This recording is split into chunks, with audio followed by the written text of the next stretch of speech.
Bagaimana kalau ada yang berpendapat bahwa datang ke kubur itu, kubur kiai atau habib atau yang lain, sebagai wasilah kepada Allah? Nggak ada.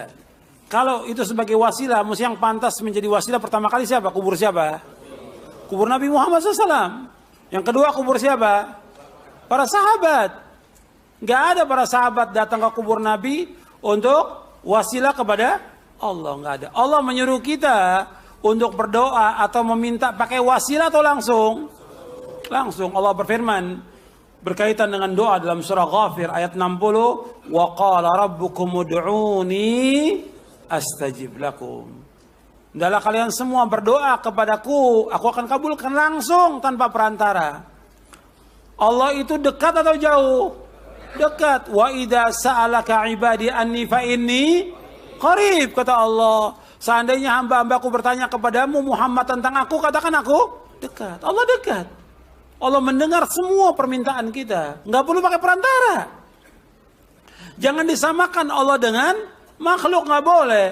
Kan tiap hari dia baca tuh, walam yakun lahu kufuwan ahad. Allah nggak sama dengan makhluknya.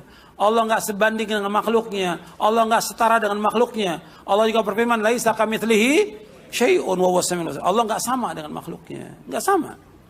Nggak boleh dijadikan permisalan. Permisalan begini, kan kalau kita datang kepada raja, presiden, nggak bisa langsung. Mesti menemui siapa? Ajudannya dulu. Ini untuk siapa? Untuk manusia. Kalau untuk Allah, langsung. Tanpa perantara. Yang mengatakan demikian siapa? Allah dalam Al-Quran. Dan juga nabinya Muhammad SAW. Suruh langsung kepada Allah. Nggak pakai perantara. Justru dengan pakai perantara-perantara seperti orang-orang siapa? Kaum musyrikin. Kaum musyrikin ketika dikatakan tidak boleh nyembah berhala, kubur dan segala macam, mereka mengatakan bahwa ini sebagai perantara. Sama dengan kaum musyrikin, ma na'buduhum illa liyuqarribuna ila Allahi zulfa. Kami enggak menyembah mereka. Tapi mereka ini sebagai apa? Untuk mendekatkan diri kami kepada Allah dengan sedekat-dekatnya dalam surah Az-Zumar ayat 3. Jadi perkataan mereka ini mengatakan sebagai perantara, wasilah, sama dengan perkataan siapa? Perkataan siapa? Kaum musyrikin. Dan kalau kita lihat perbuatan umat Islam, maksudnya sebagian umat Islam, yang mereka berbuat syirik kepada Allah, keadaan mereka ini, kalau kita lihat, lebih jelek dari kaum musyrikin. Tolong perhatikan, dengarkan, perhatikan. Belum selesai, kajian kita belum selesai. Orang-orang yang ada sebagian kaum muslimin, ini mereka berbuat kesyirikan. Perbuatan mereka lebih jelek daripada kaum musyrikin. Kenapa demikian? Kaum musyrikin ketika mereka mengalami kesulitan, kesusahan, berdoanya kepada siapa? Kepada Allah, kaum musyrikin. Ketika mereka senang, baru mereka berbuat syirik. Allah sebutkan dalam Al-Quran. Allah berfirman, فَإِذَا رَكِبُوا فِي الْفُلْكِ دَعَوُا اللَّهَ مُخْلِصِينَ لَهُ الدِّينَ فَلَمَّا نَجَّاهُمْ إِلَى الْبَرِّ إِذَا هُمْ يُشْرِكُونَ. Ketika mereka menaiki perahu, diombang-ambingkan oleh ombak, mereka dengan ikhlas berdoa kepada Allah. Ini kaum musyrikin ini. Ketika mereka diselamatkan oleh ke daratan, mereka berbuat syirik, kata Allah. Tapi umat Islam, sebagian umat Islam, di saat senang berbuat syirik, yang kedua, di saat susah mereka berbuat syirik. Jelas itu. Itu baru yang pertama. Yang kedua sekarang. Yang kedua, kalau kaum musyrikin zaman dulu, mereka berbuat syirik. Berbuat syiriknya, cari orang-orang yang soleh. Ini orang soleh, meninggal, nah mereka berbuat syirik.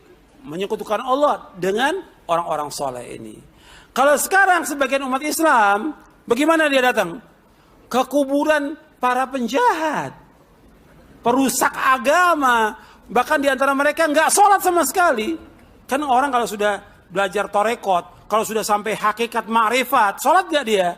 Nggak sholat. Nah itu datangnya oleh Islam. Iya. Kalau zaman dulu orang musyrikin cari orang soleh berbuat syiriknya. Kalau sekarang dicari orang-orang jahat. Bahkan kadang-kadang, bayangkan ya, kerbo dijadikan sebagai apa? sebagai tuan sesembahan. Kotorannya diambil, dipeperin ke mukanya.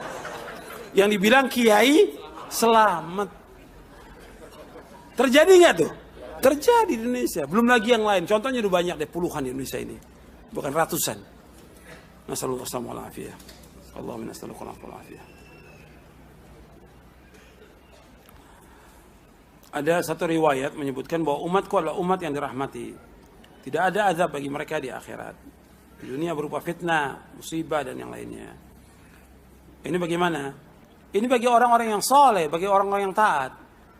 Para nabi itu mereka maksum atau tidak? Oh, jawab yang benar dong. Maksum. Mereka dapat cobaan nggak?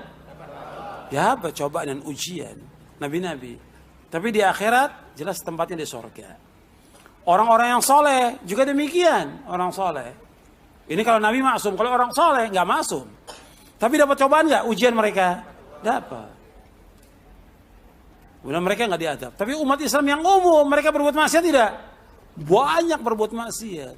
Maka Allah memberikan cobaan, ujian, musibah dan azab kepada mereka dengan sebab perbuatan dosanya. Dan di akhirat juga akan diazab. Seperti orang-orang yang berbuat durhaka pada orang tua. Dia diazab di dunia, diazab juga di akhirat. Orang Islam yang durhaka pada orang tuanya. Dia diazab di dunia, diazab juga di akhirat. Orang-orang yang berbuat zalim, di dunia diazab, di akhirat juga akan diazab. Jadi ini berkaitan dengan orang-orang saleh. Bagaimana tentang perbuatan dosa dan maksiat yang dilakukan oleh beberapa kiai? Ya kewajiban kita hanya mengingatkan. Karena mereka juga yang jadi pelopor kesyirikan, pelopor bid'ah. Kita kewajiban mengingatkan. Mungkin dengan kita datang ke tempatnya, memberikan nasihat kalau kita mampu. Kalau kita nggak mampu, karena mungkin kita lebih muda dari mereka. Kasih buku-buku. Kirimkan buku-buku hadiah. Antum juga jangan pelit, jangan bakhil. Kirimkan buku-buku kepada pondok-pondok pesantren seluruh Indonesia. Atau kepada tokoh-tokoh agama. Tokoh-tokoh masyarakat. Atau majelis ulama. Atau departemen agama. Kita yang penting usaha, ikhtiar sambil mendoakan mereka. Mudah-mudahan Allah berikan hidayah. Allah memberikan hidayah kepada mereka. Karena selama ini juga mereka tidak baca atau nggak tahu bahwa itu perbuatan dosa dan maksiat. Atau dia tahu, cuma dianggap ringan oleh mereka. Bagaimana kalau kita sholat di masjid yang ada kuburannya, boleh atau tidak boleh? Karena nggak boleh bersatu antara masjid dengan kuburan. Dan Nabi juga sudah ingatkan demikian. Dan nggak boleh membangun kuburan menjadi tempat ibadah, nggak boleh, dilarang. Makanya Nabi melaknat orang Yahudi dan Nasrani karena mereka menjadikan kubur Nabi mereka sebagai tempat ibadah. La'anallahu al-yahuda wan nasara ittakhadhu kubur anbiya'i masajid. Kemudian Allah melaknat orang Yahudi dan Nasrani karena mereka menjadikan kubur Nabi mereka sebagai tempat ibadah.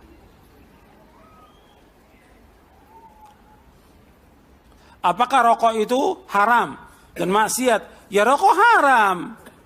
Dan sepakat para ulama tentang haramnya rokok. Haram. Dan gak ada kebaikan bagi rokok. Yang bilang bahwa rokok itu baik, manfaat, ya tukang rokok. Rokok gak ada manfaatnya. Gak ada manfaat sama sekali. Bahwa itu termasuk khaba'ith yang jelek. Kan Nabi Muhammad SAW diutus oleh Allah untuk menghalalkan yang baik, mengharamkan yang jelek. Allah berfirman dalam surah Al-A'raf, yuhillu lahumut thayyibat wa yuharrimu 'alaihimul khaba'ith. Bahwa Nabi datang itu untuk menghalalkan semua yang baik-baik dan mengharamkan semua yang jelek. Rokok jelek. Enggak ada yang bilang rokok itu baik. Atau orang kafir. Maka orang kafir juga melarang tentang rokok. Maka orang punya akal yang waras, rokok ini enggak ada manfaatnya. Merusak dia, merusak paru-parunya, merusak jantungnya, merusak istrinya, merusak anaknya. Bahkan mengganggu orang lain dengan rokok itu. Makanya tadi saya sebutkan, kalau akalnya waras, mesti tinggalkan rokok itu. Sekarang saya mau ajak berpikir kepada yang masih merokok, biar tobat. Ya. Ini pakai akal, karena yang merokok juga ada juga insinyur, ada juga doktor, bahkan juga ada dokter yang masih ngerokok. Ya, itu perhatikan.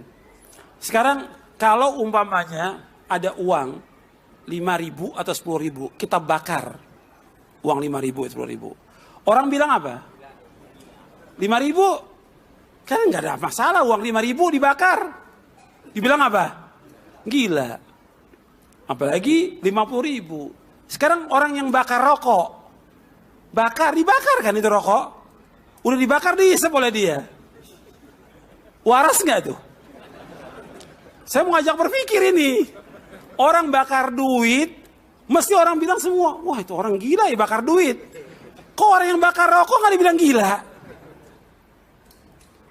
Ini mulut, ini hidung, Allah kasih buat apa? Buat nafas. Bukan knalpot bajai. Untuk nafas. Allah kasih.